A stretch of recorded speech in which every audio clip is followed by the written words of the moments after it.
Friends, welcome back to online session. See, in today's session we are going to start with cooperative society. Let's start with introduction. India is an agricultural country and has laid the foundation of world's biggest cooperative movement. The cooperative movement was started by the weaker section of society for protecting its member and right. After independent, cooperative become an integral part of 5 year plan से अभी ऐसे जैसे हमको हमारी country की history हमको पता है, हमारी कंट्री की हिस्ट्री पता है आप सबको, उसकी ज्योग्राफी भी पता है। तो India is an agricultural country. India ऐसी कंट्री है जहाँ पे farmers and we are having more population who are residing in rural areas. So it has laid the foundation of world's biggest cooperative movement. India में जो सबसे बड़ा cooperative movement था वो इंडिया में स्टार्ट हुआ था and the cooperative movement was started by weaker section of society for protecting it member and right. And this cooperative movement was started by weaker section of society.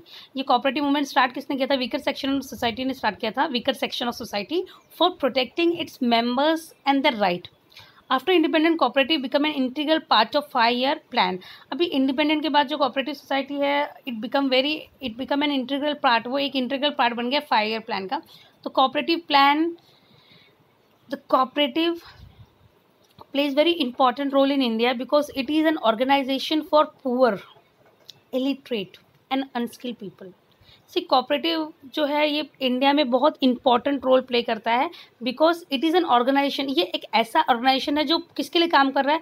Poor people के लिए काम कर रहा है, illiterate and unskilled people के लिए काम कर रहा है। India has seen a huge growth in cooperative society mainly in farming sector since 1947। अभी India has seen a huge growth. India में बहुत ज़्यादा ग्रोथ हुआ है कोऑपरेटिव सोसाइटी का, mainly in farming sector since 1947. The country has network of cooperatives at the local, regional and national level. और जो अपनी जो कंट्री है उनका जो नेटवर्क है वो लोकल एरियाज में भी है, रीजनल में भी है एंड नेशनल लेवल पे भी है। अब जैसे यहाँ पे बोला गया है cooperative play very important role in India because it is an organisation for poor, illiterate and unskilled people. ये बहुत इंडिया में बहुत ज़्यादा इसका इंपॉर्टेंट रोल है बिकॉज ये ऐसा ऑर्गेनाइजेशन है जो पुअर पीपल के लिए, इलिटरेट एंड अनस्किल्ड पीपल के लिए बहुत ज़्यादा काम करता है। नेक्स्ट है meaning of cooperative society. Cooperative organisation is a voluntary association of individuals formed in order to achieve certain economic objective.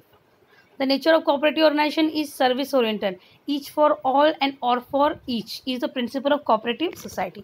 See, जो cooperative organization है it is a voluntary association of people. ये voluntary association है जिसको ज़रूरत है वो लोग आके इसमें join होते हैं in order to achieve economic objective. The nature of cooperative organization is service oriented. अभी जो nature of cooperative organization है मतलब ये main purpose इसका क्या है? cooperative organization का फॉर्म होने का main purpose is not profit making, it is service oriented organisation. ये सर्विस ओरिएंटेड ऑर्गेनाइजेशन है। इसका लोगो है each for all, all for each is the principle of cooperative society. Now, definition of cooperative society according to the International Labour Organization, a cooperative organization is an association of persons, usually of limited means, who have voluntarily joined together to achieve a common economic end through the formation of democratically controlled organization, making equitable distribution to the capital required and accepting a fair share of risk and benefit of undertaking. Cooperative organisation एक ऐसा association है, organisation है ऐसे लोगों का है जिनके पास limited means है। लिमिटेड मीन्स मतलब उनके पास बहुत ज़्यादा कुछ है नहीं, सिर्फ लिमिटेड है चीज़ें, बहुत जो भी चीज़ें अवेलेबल है वो लिमिटेड है एंड वॉलेंटरीली वो लोग एक साथ आए हैं to achieve a common economic end through formation of democratic control organisation. मतलब एक साथ आए हैं ताकि एक दूसरे की हेल्प कर सके एंड इकोनॉमिक ऑब्जेक्टिव्स एक दूसरे की हेल्प कर सके एंड मतलब जो भी प्रॉफिट लेकर मतलब जो भी making equitable distribution to capital required and accepting fair share of risk and benefit of undertaking. अभी नेक्स्ट है according to Indian Cooperative Society Act 1912, this one you have to prepare. Cooperative society is a society which has its objective for promotion of economic interest of its member in accordance with cooperative principle. See cooperative society एक ऐसा society है जिसका objective क्या है, जिसका objective है for promotion of economic interest promote करना of it member in accordance with cooperative principle. इनका एम है collectively they have joined together for the promotion of economic interest of its member in accordance with cooperative principle. Now next is feature of cooperative society. First one is voluntary association and open membership. Any person can become the member of cooperative society. There is no discrimination on basis of caste, religion, gender, etcetera for membership. से ये पहला वाला बहुत easy है। Voluntary association means here people are free to become member of cooperative society. यहाँ पे आप अपनी मर्जी से आप कोऑपरेटिव सोसाइटी क्या कर सकते हो, ज्वाइन कर सकते हो। They are not going to discriminate anyone, किसी को डिस्क्रिमिनेट नहीं करेंगे on the basis of caste, religion, gender for membership. तो it is voluntary association and open membership, open to all. Next is democratic principle. The management of cooperative society is based on democracy. All the decisions are taken on majority basis. One member, one vote is the rule for voting. According to rules and regulation of Cooperative Society Act, meetings are arranged by the society. See, तो यहाँ का जो management of cooperative society है ये democracy पे based है। All the decisions are taken on majority basis. जितना भी decision है सब majority basis पे होता है। यहाँ पे one member, one vote is the rule जो वोटिंग के लिए फॉलो होता है। दैट मीन्स यहाँ पे अगर किसी पर्सन का अगर 40 शेयर्स है एंड ऑन उसके ही कॉन्ट्ररी किसी और का 100 शेयर्स है, स्टिल दोनों के पास क्या है, वोटिंग राइट सेम है। तो यहाँ पे जो वोटिंग के लिए जो रूल फॉलो होता है that is one member one vote. According to rules and regulation of cooperative society, meeting are arranged by the society. अभी next है management. Management of cooperative society is in the hand of managing committee of its member. They are elected representative of shareholder. All the important business decisions are taken by managing committee member. The committee member look after day to day administration of society. See जो management of cooperative society है ये it is in the hand of managing committee of member. ये किसके हाथ में है, managing committee के हाथ में है। They are elected representative of shareholder, ये लोग शेयर होल्डर्स के इलेक्टेड रिप्रेजेंटेटिव है। All the important business decision are taken by managing committee. यहाँ पे जितना भी डिसीजंस है वो कौन लेता है, वो मैनेजिंग कमेटी लेती है। तो managing committee members look after day to day administration of the society. और जो मैनेजिंग कमेटी है वो डे टू डे जो कंपनी का अफेयर्स है, डे टू डे जो एडमिनिस्ट्रेशन है वो देखती है। Next is registration. Registration of cooperative society is compulsory. Every cooperative society must follow rules and regulation of Indian Cooperative Society Act 1912 and respective state cooperative act. Minimum 10 members are required for registration of cooperative society. There are number of legal documents required for registration. See, जो registration of cooperative society है ये compulsory है। Every cooperative society must follow rules and regulation. जितने भी cooperative society है they have to follow rules and regulation of Indian Cooperative Society Act 1912 and respective state cooperative Society act. अभी यहाँ पे है जो जितने भी कोऑपरेटिव सोसाइटी है उनको कोऑपरेटिव सोसाइटी एक्ट फॉलो करना रहेगा and respective state cooperative act भी फॉलो करना है। एंड स्टेट कोऑपरेटिव एक्ट के हिसाब से उनका रजिस्ट्रेशन होता है। Minimum 10 members are required for registration of cooperative society.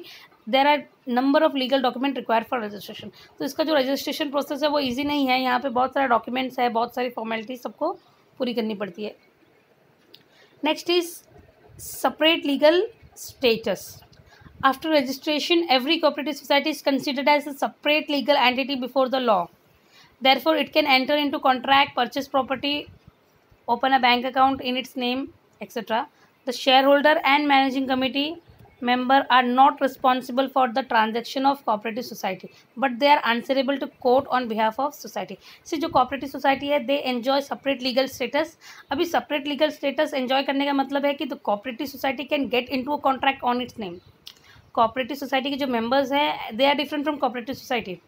cooperative society का अगर आपको कोऑपरेटिव सोसाइटी के लिए कुछ प्रॉपर्टी परचेस करना है तो वो कोऑपरेटिव सोसाइटी के नाम पे ही परचेस होगी। अगर कोऑपरेटिव सोसाइटी के लिए if you want to open a bank account तो कोऑपरेटिव सोसाइटी के नाम पे ओपन हो जाएगा, because cooperative society enjoy a separate legal status because of registration. It is registered organization and it does enjoy separate legal status. अभी जो members है वो कोऑपरेटिव सोसाइटी के ट्रांजैक्शन के लिए रिस्पॉन्सिबल नहीं है, but they are answerable to court on behalf of society. अभी नेक्स्ट है limited liability. The shareholder of cooperative society has limited liability. It is limited up to the extent of value of share purchased by them, therefore their private property is not used for payment of society's liability. See, यहाँ पे जो shareholders है उनकी liability limited है. It is limited up to the extent of unpaid value of share purchase by them. उन्होंने जितना share purchase किया है उतना ही they are liable. Because of this feature their private property is completely secured, it is not attached.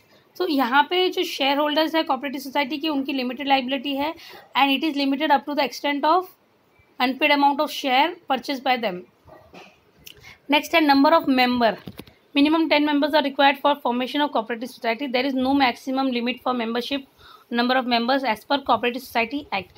से जो minimum 10 members required है and maximum there is no limit.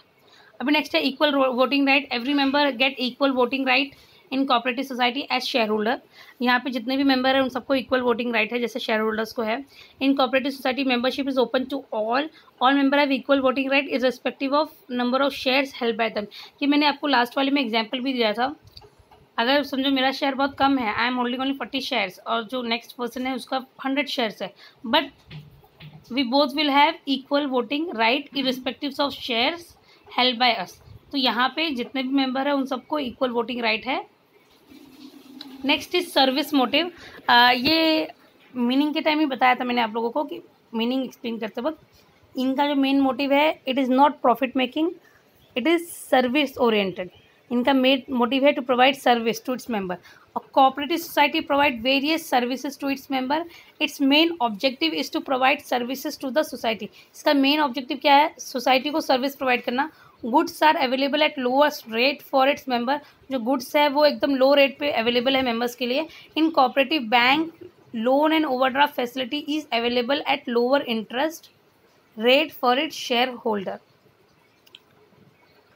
तो यहाँ पे जो गुड्स है वो लो कॉस्ट पे मिलता है मेंबर्स के लिए. और इन cooperative bank loan and overdraft facilities available at lower cost. Bank में भी अगर कोऑपरेटिव बैंक है तो उनको जो मेंबर्स है मतलब जो शेयर होल्डर्स हैं उनको लोन ओवरड्राफ्ट बहुत लोएस्ट रेट पे मिलता है, बहुत लोएस्ट इंटरेस्ट रेट पे मिलता है. तो इनका मेन मोटिव है क्या है? सर्विस प्रोवाइड करना. So with this I would like to end this session. Thank you.